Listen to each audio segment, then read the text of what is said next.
that brings us into our favorite segment. It's my favorite segment. I know, which is the state of the sport.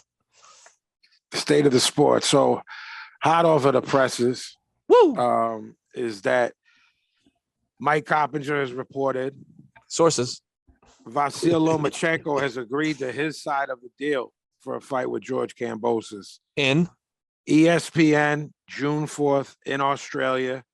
Kambosos hasn't agreed as he weighs his options. The deal includes a rematch clause for a second fight in Australia if Loma were to win. I have seen that Loma is applying massive pressure of get me that fight. If this Kambosos guy who hasn't shut his fucking mouth since winning, who's fucking carrying himself like sugar, like Ray Robinson, bro. Yes. If he doesn't take this fight after fucking talking all that shit since the Teo fight, like he's making me not like him. Absolutely. So, whoa, excuse me. You tapping over there? I'm dying. If he doesn't take this fight, it's in Australia. It's what you wanted. There's a rematch clause. It'll be in a massive stadium. Correct. 60,000 people. Lou DiBella monster payday. Tell his fighter to take this fucking fight. Agreed. But hey, listen, what I've heard is that Lomachenko is applying massive amount of pressure and saying, yo, I don't care what kind of pay cut I have to take. Really? So, yes, I'm hearing that. And I'm hearing that Haney and his father are going out of their fucking way to price themselves out of the fight. I heard the same thing. Utterly complete delusion of his worth, of everything. Right. In regards to his payday, the exact opposite is what Lomachenko is saying. I will take this much of a cut. Get me this fight. I want those 4 belts.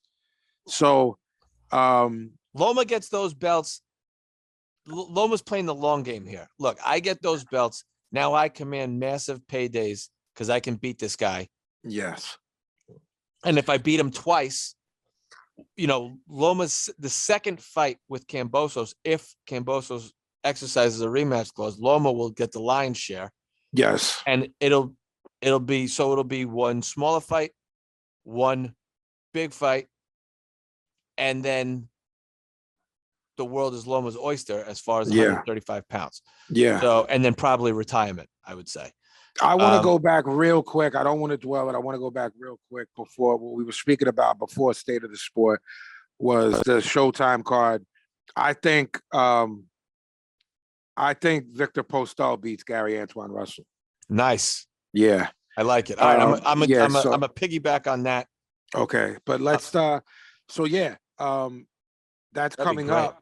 Yeah. But look, so that's what we've heard about Lomachenko. Hopefully by the next show we have that deal signed. That'd be dope. Yeah, I'd be very happy with that.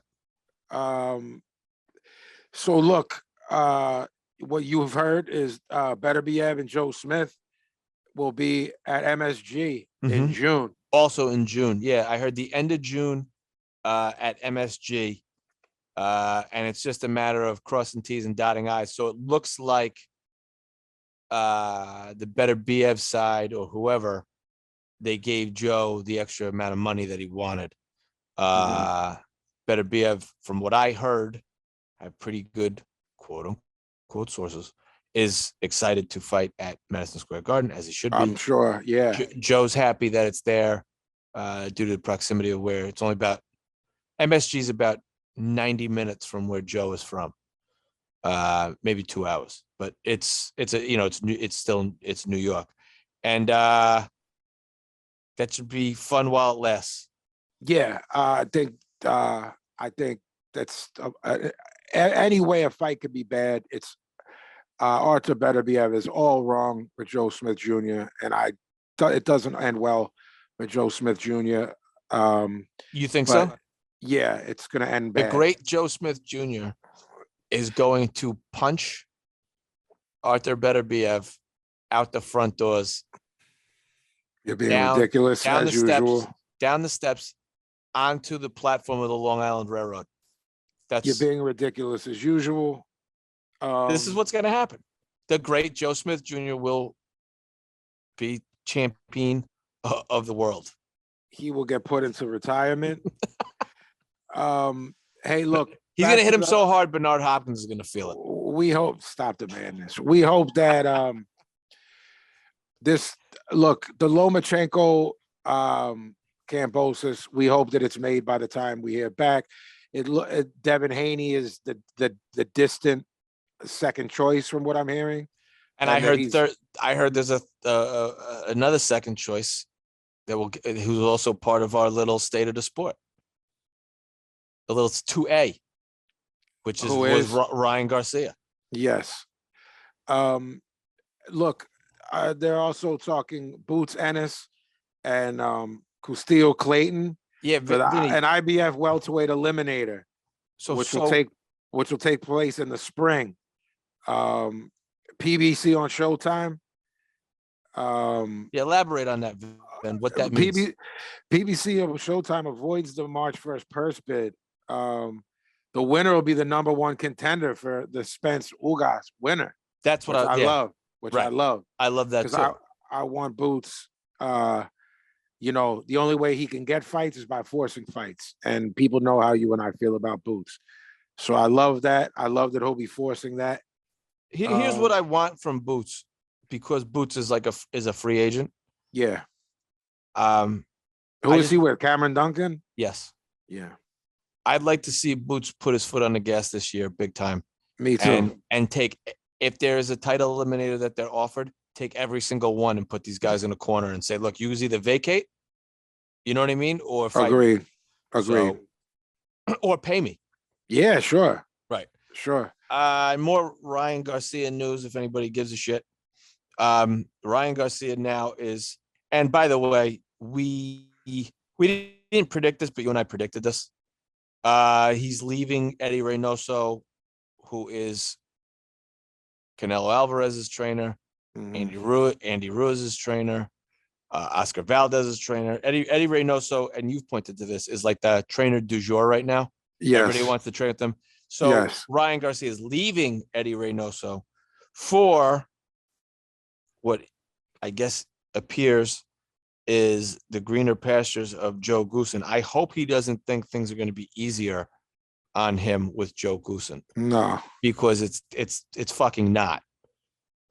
Maybe he wants someone to concentrate on him more. Maybe he didn't feel like he was getting enough time with the Reynosos. It's possible. Goosen's a great trainer. Great. Goosen's a fabulous trainer. He's got a great gym. 10 Goose Boxing out there in Cali. Look, the opponent for the fight, it's like we keep talking about these guys. Why are you fighting these guys? What this is not anything to be excited about. What? This potential opponent. Oh yeah. But I was just talking more about Ryan Garcia as a name, and he left a famous trainer. Joe is maybe Joe can do great things with him. Joe is an offensive-minded teacher. Okay. Absolutely. So Ryan's touted as an offensive fighter. Maybe this meshes well. It blends well, and we get to see a better Ryan Garcia. Worst case scenario, they don't work enough on defense. You and I pointed out defensive flaws. Ryan Garcia gets his fucking head flown, and we never hear from him again. Yeah. So it's win-win. It's freaking win. That's about it. I mean, this Emmanuel Tago is that's just why. That's who he's supposed to be fighting. Ryan Garcia. Yeah. Guy, 33 years old from Accra, Ghana. Yeah, I mean, why this kid for argument's sake, in this world of TikTok and social media is like apparently a star and like a heartthrob to young, I don't understand the fight. No, I don't either. Is it because he's been out of the ring now for a year again? I guess that's the logic. but I'm sort of tired of that. Me too. You know. At this age, you should be in there every couple months. Yeah.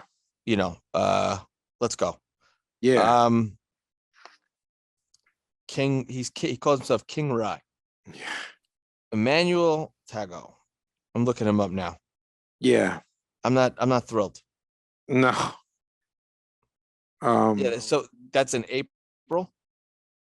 I mean, I don't know that I like his alias. It's the Game Boy. Yeah, it's in April. Yeah. Supposed Tago's, to be Tago's. Go ahead. April 9th. All right. Yeah. So a month and a half, 2 months, we get to see Ryan Garcia with Joe Goosen. I'm just interested. I'm more interested for the silk and rayon of Joe Goosen in the corner. If you guys follow boxing or follow Joe Goosen, a lot of trainers will wear I love Joe. Me too. They'll wear a trainer's, robe. I mean, this guy's dressed like he's going. Bro, this guy is going to. He's dressed like he's going to what's it called in the 90s, the Limelight. Right. I mean, he looks like when you go to Miami, and the older middle-aged people are there. They're either divorced or their kids are now out of the house, and it's just they're waiting for their table. When they put you in that area where you have drinks, his shirt's always unbuttoned halfway down. What I said, the Limelight? What's the New York club I'm thinking of from the 90s? Well, the Limelight that's a rave club. That was yeah. Yeah. There's another one I'm thinking of, but I can't think of what it is. He wears silk shirts and he's got a bouffant. That's what I'm saying. Or he wears the full denim joint. Yeah. You ever seen when he rocks the of course the full denim with it's got the pattern on the pockets and shit that? Yeah, he's a maniac.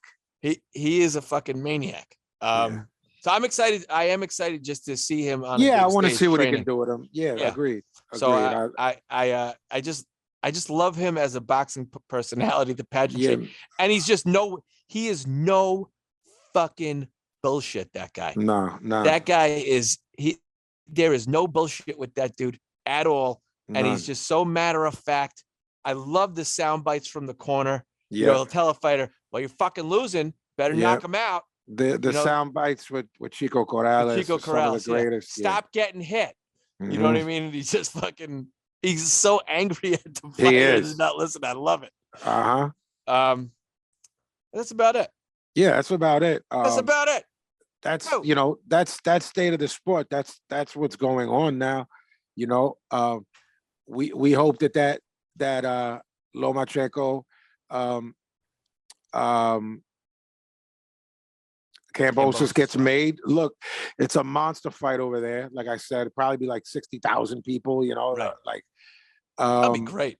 Yeah, for everyone. And they deserve to get a big fight over there. So yeah, absolutely. I'd like to see that. So yeah, and there's then nothing. This guy Cambosos shut the fuck up. Yes. So I guess that's it. That's it for State of the Sport.